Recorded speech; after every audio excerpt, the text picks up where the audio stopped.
Shalom, saudaraku yang dikasihi Tuhan. Hari ini kita membahas tentang kisah menarik di Alkitab. Saya baru baca di dalam Matius 8 yang ditulis di ayat 1 sampai 4. Saya bacakan aja ya, Matius 8 ayat 1 sampai 4. Setelah Yesus turun dari bukit, orang banyak berbondong-bondong mengikuti dia. Maka datanglah seorang yang sakit kusta kepadanya, lalu sujud menyembah dia dan berkata, Tuan, jika Tuan mau, Tuan dapat mentahirkan aku. Lalu Yesus mengulurkan tangannya menjamah orang itu dan berkata, Aku mau, jadilah engkau tahir. Seketika itu juga tahirlah orang itu daripada kustanya. Lalu Yesus berkata kepadanya, Ingatlah, jangan engkau memberitahukan hal ini kepada siapapun, tetapi pergilah, perlihatkanlah dirimu kepada imam, dan persembahkanlah persembahan yang diperintahkan Musa sebagai bukti bagi mereka. Saudaraku yang dikasihi Tuhan, ada yang menarik daripada perikop yang baru saya baca ini. Yang pertama adalah bahwa dikatakan Yesus turun dari bukit. Jadi di dalam Matius 5, 6, dan 7, di sana Tuhan Yesus berkhotbah. Lalu masuk kepada Matius ke-8, ada satu cerita, hanya 4 ayat yang begitu menarik, di mana seorang ibu yang sakit kusta, saya nggak bisa katakan ini seorang ibu, di mana seorang yang sakit kusta datang menyembah Yesus. Saya nggak tahu apa agamanya ibu ini atau apa agamanya orang yang sakit kusta ini, tetapi dia datang menyembah Yesus. Dan dia tahu bahwa ada mujizat dari Tuhan Yesus karena imannya terbangun. Maksudnya bagaimana? Iman si penderita kusta ini terbangun setelah dia mendapatkan kabar baik, setelah dia mendapatkan Injil dari khotbah Yesus yang begitu panjang di bukit itu. Lalu dia percaya bahwa Yesus mampu menyembuhkan dia.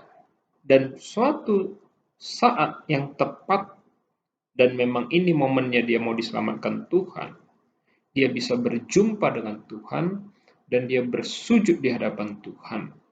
Dia katakan, kalau Tuhan mau, Tuhan dapat mentahirkan aku. Apa yang membuat ibu atau apa yang membuat orang ini sembuh? Yang membuat orang penyakit kusta ini sembuh adalah imannya. Iman itu jauh lebih kuat daripada ilmu teologi yang saudara punya. Iman itu jauh lebih kuat daripada ilmu kesehatan yang saudara punya. Kalau saudara punya iman dan percaya bahwa Tuhan mampu menyembuhkan hidupmu, memulihkan hidupmu, maka Tuhan pun akan melakukan apa yang engkau pinta. Namun bagaimana imanmu tumbuh? Iman tumbuh dari pendengaran akan firman Tuhan. Iman tumbuh di mana saudara banyak atau suka mendengar merenungkan firman Tuhan. Tanpa saudara membaca Alkitab, tanpa saudara merenungkan firman Tuhan, maka iman saudara tidak akan ada. Iman saudara tidak akan tumbuh. Ya. Nah, yang kedua juga ada satu hal yang menarik di sini adalah bahwa Tuhan Yesus ingin orang penderita kusta ini untuk mempersembahkan persembahan kesembuhan. Persembahan kesembuhan itu tanda bahwa mujizat terjadi pada dirinya.